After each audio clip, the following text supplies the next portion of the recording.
नमस्कार दोस्तों, स्वागत है आपका हमारे चैनल न्यूज मार्केट्स 24 में। आज सोया डीओसी निर्यात में भारी गिरावट। 2024 से 25 फसल सीजन के पहले 2 महीने चिंताजनक से जुड़ी बड़ी खबर के बारे में बताएंगे। फसल सीजन 2024 से 25 के शुरुआती 2 महीनों अक्टूबर और नवंबर के दौरान भारत से सोया डीओसी डिओइल्ड केक का निर्यात 34.40% की गिरावट के साथ केवल 2.41 लाख टन रहा। यह आंकड़ा पिछले साल की समान अवधि में 3.85 लाख टन के निर्यात की तुलना में काफी कम है। Soybean processors association of India SOPA के मुताबिक अक्टूबर और नवंबर 2024 में 15.39 लाख टन सोया डीओसी का उत्पादन हुआ। वहीं सीजन की शुरुआत में 1.33 लाख टन का बकाया स्टॉक उपलब्ध था।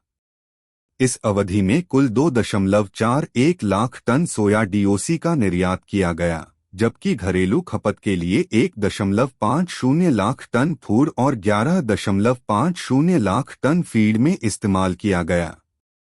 दिसंबर की पहली तारीख को मिलों के पास 1.31 लाख टन का बकाया स्टॉक बचा हुआ था। यह स्टॉक पिछले साल की समान अवधि के 1.40 लाख टन से थोड़ा कम है, जो दर्शाता है कि उत्पादन और खपत के बीच संतुलन बनाना चुनौतीपूर्ण हो रहा है। सोपा के अनुसार 2024 से 25 के पहले 2 महीनों में देश भर की प्रमुख उत्पादक मंडियों में 34 लाख टन सोयाबीन की आवक हुई। नवंबर अंत तक इनमें से 19.50 लाख टन सोयाबीन की पेराई की गई। इस दौरान 95,000 टन सोयाबीन की सीधी खपत हुई, जबकि 0.02 लाख टन सोयाबीन का निर्यात हुआ। 1 दिसंबर तक प्लांटों, व्यापारियों और किसानों के पास कुल 101.29 लाख टन सोयाबीन का बकाया स्टॉक बचा। यह पिछले साल की समान अवधि के 105.68 लाख टन स्टॉक की तुलना में थोड़ा कम है। 2024 से 25 फसल सीजन में भारत में सोयाबीन का कुल उत्पादन 125.82 लाख टन रहा।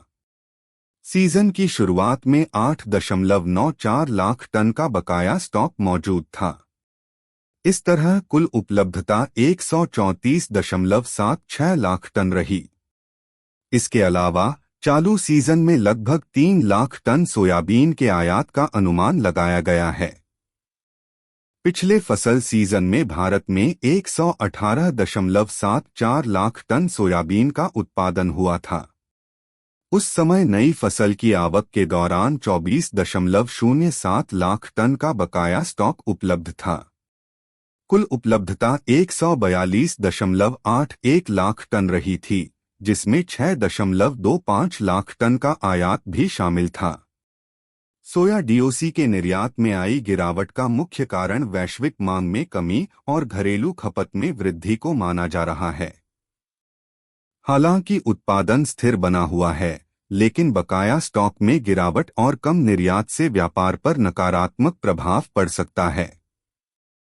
इसके अलावा 2024 से 25 फसल सीजन में सोयाबीन की कुल उपलब्धता पिछले सीजन की तुलना में कम है। यह कमी आने वाले महीनों में घरेलू और अंतर्राष्ट्रीय बाजारों में कीमतों को प्रभावित कर सकती है। सोया डीओसी और सोयाबीन उत्पादन के आंकड़ों से स्पष्ट है कि भारतीय कृषि क्षेत्र में आपूर्ति और मांग के बीच संतुलन बनाए रखना एक बड़ी चुनौती बन गया है। सरकार और संबंधित उद्योगों को निर्यात को बढ़ावा देने और घरेलू खपत की मांग को पूरा करने के लिए रणनीतिक कदम उठाने की जरूरत है।